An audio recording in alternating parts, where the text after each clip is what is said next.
Torcedor tricolor, o assunto hoje é pesado, polêmico e mexe diretamente com o futuro do São Paulo Futebol Clube.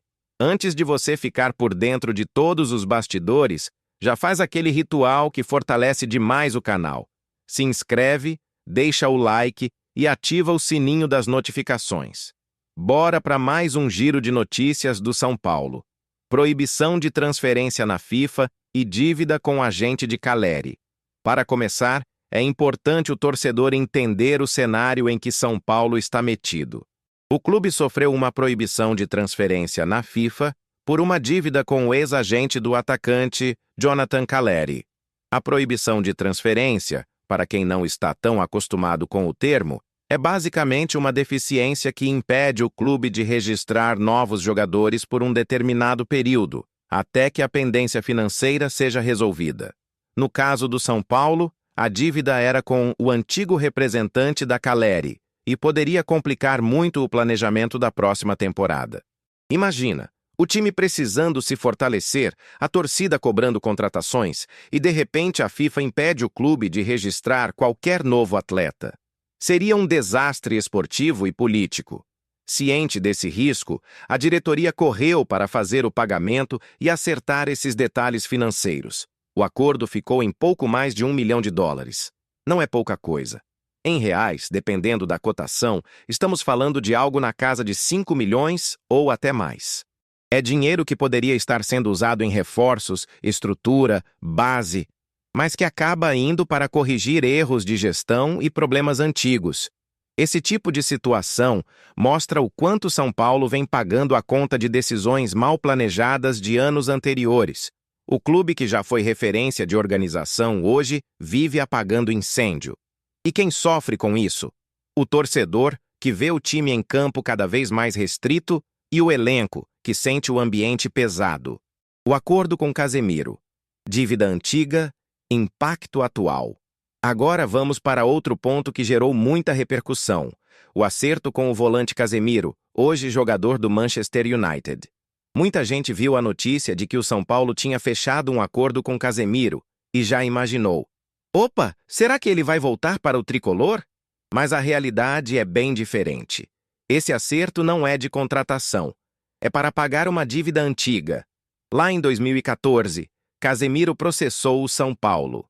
O volante, que é criado de Cotia e foi revelado pelo tricolor, alegou falta de pagamentos referentes a direitos de arena, direitos de imagem, FGTS, 13º salário e férias. Ou seja, não era uma cobrança de maldade ou algo absurdo, era aquilo que, por lei, o jogador tem direito a receber.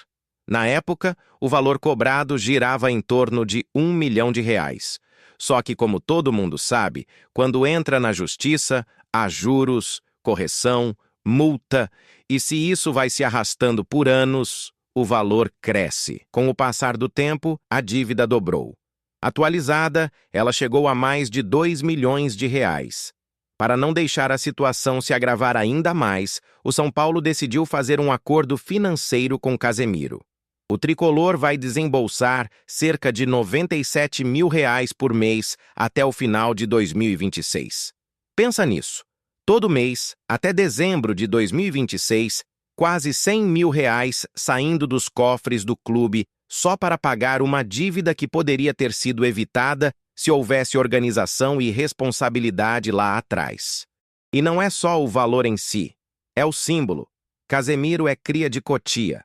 É um jogador que teve uma trajetória importante, fez parte de um período de transição do São Paulo, virou estrela na Europa, ganhou tudo no Real Madrid, conquistou respeito no mundo todo.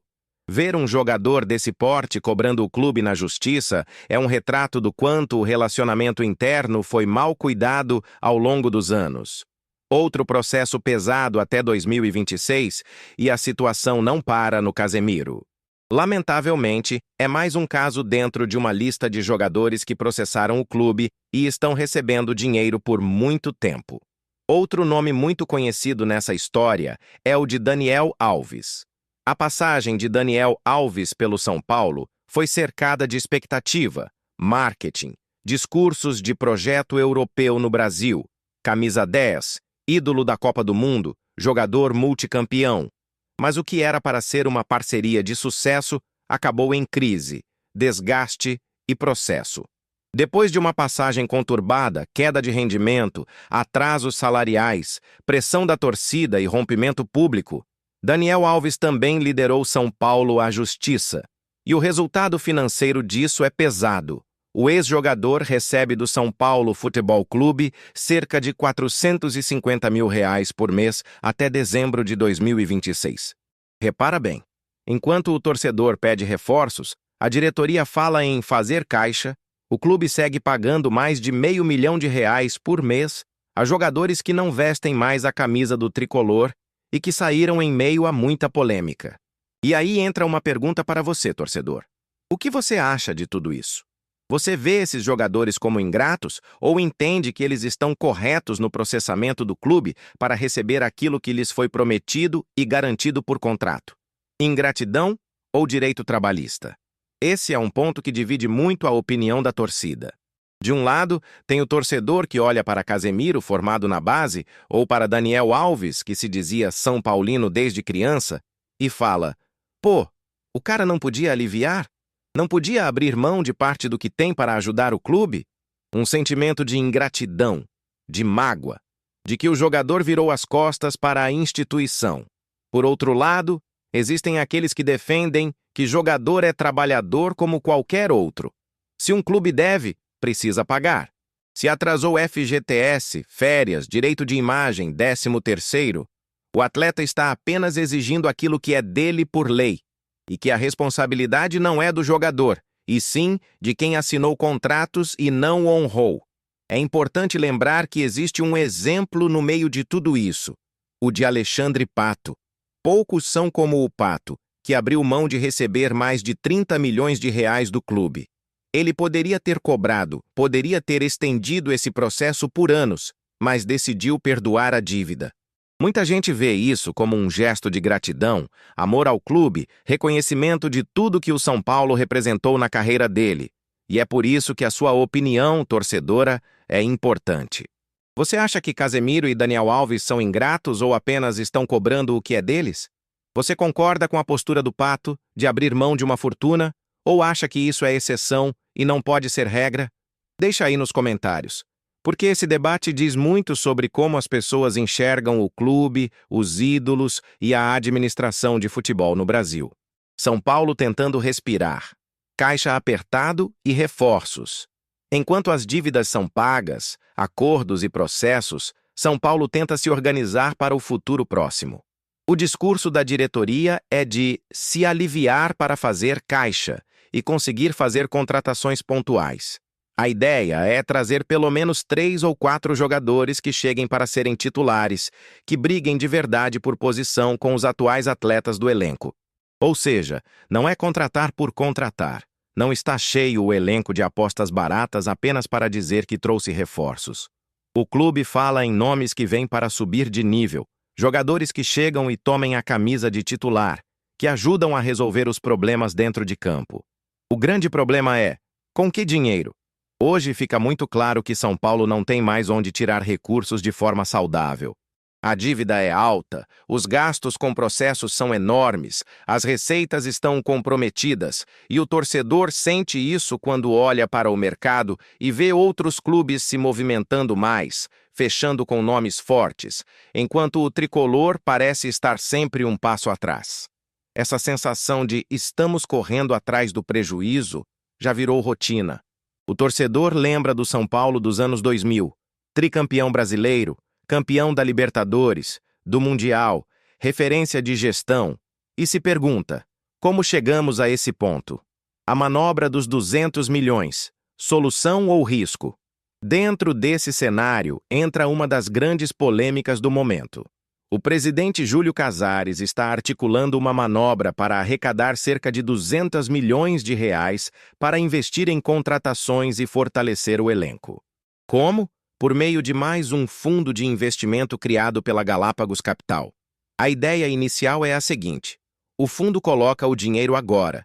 O São Paulo usa esse valor para contratar jogadores, montar um time mais competitivo, Talvez valorizar alguns atletas, brigar por títulos, ir bem em campeonatos, receita aumenta e lá na frente, o clube paga os investidores com um percentual das vendas de atletas da base e do profissional. Na teoria, parece interessante. O clube antecipa receitas futuras, monta um time mais forte, tenta voltar a ser protagonista e depois devolve esse dinheiro com parte das vendas. Só que o problema é que isso fatia o clube. O São Paulo vai cada vez mais entregar parte de seus direitos econômicos, principalmente de base, para terceiros. É como se estivesse hipotecando o futuro para tentar resolver o presente. Claramente, é evidente que o São Paulo Futebol Clube não tem mais de onde tirar dinheiro de forma convencional. Não é à toa que a diretoria recorre a essas alternativas. Só que isso também levanta outra preocupação. Até que ponto essa estratégia não compromete a gestão do próximo presidente? O próximo mandatário vai herdar um clube com várias parcelas de receitas futuras já comprometidas com fundos, investidores e acordos judiciais. O risco é o São Paulo virar um clube com pouco poder de decisão sobre seus próprios talentos, sempre dependendo da aprovação do investidor, sempre dividindo o lucro de venda do jogador. E isso, em um clube que historicamente revelou grandes atletas em Cotia, é muito sério. Política acima do campo? Enquanto isso, o torcedor está preocupado com a próxima temporada. Olha para a tabela do Campeonato Brasileiro, vê o rendimento oscilando, sente o risco real de brigar na parte de baixo e se pergunta: será que dá para confiar? Será que esse elenco é suficiente? Quem vai chegar? Quem vai sair? Enquanto a arquibancada pensa em bola rolando, a diretoria parece estar mais preocupada com a questão política, com acordos internos, articulações, alianças, sucessão presidencial. E isso não é exclusividade do São Paulo, mas no tricolor, essa política interna pesada já prejudicou muita coisa ao longo dos anos. É conselheiro brigando, grupo político disputando espaço, vaidade de dirigente, decisões mais externas para agradar aliados do que para fortalecer o futebol. E o resultado? Todo mundo vê em campo. Time assustador, elenco limitado, torcida desconfiada, ídolos indo à justiça, base sendo usada como moeda. O São Paulo vive um momento em que cada escolha errada pesa muito. Não é mais aquele clube folgado financeiramente, que tinha margem para errar e se recuperar rapidamente.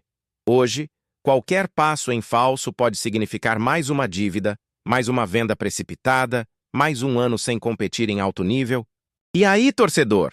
Diante de tudo isso, a pergunta volta para você, torcedor são paulino. O que você acha de tudo isso? Você acha que Casemiro, Daniel Alves e outros jogadores são ingratos ao analisar o clube ou entende que eles estão apenas cobrando o que lhes é de direito? Você concorda com o exemplo de Alexandre Pato, que abriu mão de mais de 30 milhões de São Paulo, e acha que outros deveriam seguir essa linha? Ou enxerga isso como um gesto individual, que não pode ser cobrado de todo o mundo? Você acredita que essa luta dos 200 milhões por meio de fundo de investimento é o caminho para fortalecer o tempo e voltar a ser protagonista? Ou entende que isso é mais um passo para dividir o clube e comprometer ainda mais o futuro? E, acima de tudo, você confia na atual diretoria para dirigir o São Paulo nesse momento tão delicado? Usa o espaço dos comentários e deixa a sua opinião. Vamos fazer um debate sério, respeitoso, porque a voz da torcida precisa ecoar, principalmente quando o clube passa por uma fase tão crítica. Não esqueça, se você assistiu até aqui, deixa o like, se inscreve no canal e ativa o sininho das notificações. Isso ajuda demais o trabalho por aqui e faz com que mais são paulinos recebam esse conteúdo e participem da discussão. Obrigado por acompanhar o vídeo, obrigado por fazer parte dessa comunidade tricolor e até o próximo giro de notícias do São Paulo Futebol Clube.